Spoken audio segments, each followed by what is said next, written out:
Damos a benvida á Biblioteca da Universidade de Santiago. Neste vídeo presentamos o novo asistente de investigación baseado en intelixencia artificial, pensado para axudarche a dar os primeiros pasos na busca de información académica.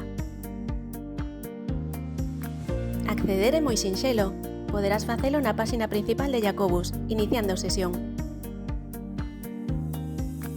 Unha vez dentro, verás unha interface intuitiva. Á esquerda, historial de busca e botón de novo tema. Á dereita, a caixa de busca e suxestións de preguntas.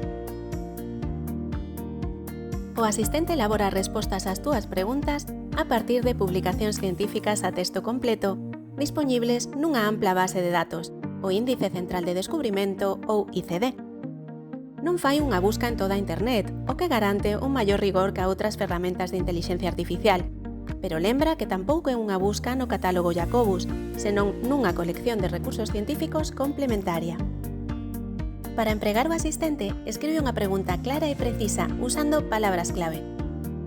Este seleccionará até 5 documentos relevantes e xerará unha resposta baseada neles, referenciando cada fonte.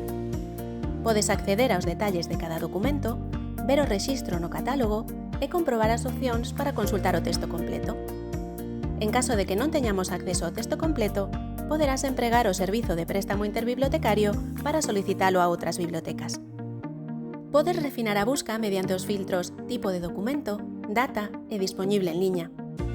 Tamén podes ampliála relanzando a busca ao catálogo, picando á dereita en ver máis resultados.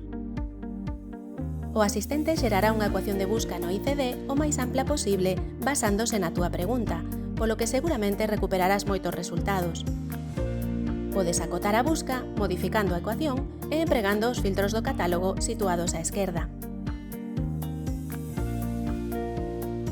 Podes valorar as respostas e os documentos por separado, copiar o texto da resposta e incluso relanzar a procura se non che convence o resultado. Como acontece con outras IAs, as respostas poden variar. Isto lévanos a falar das limitacións do asistente. A primeira é que o asistente responde de forma independente a cada pregunta. Non é unha ferramenta conversacional ou chatbot. En segundo lugar, é máis consistente en castelán e en inglés. Se preguntas en galego, tomarao por portugués. Doutra banda, aínda que a información que manexa é de carácter científico, pode cometer erros ou alucinacións, igual que calquera outra IA, polo que sempre debes comprobar as fontes. Compre que utilices o asistente como ferramenta inicial para introducirte nun tema, pero non o consideres como fonte definitiva se o teu obxectivo é realizar unha investigación rigorosa. Úsao combinado con Jacobus e os demais recursos da biblioteca universitaria. Anímate a probar o asistente de investigación. Se precisas axuda, pregunta na túa biblioteca.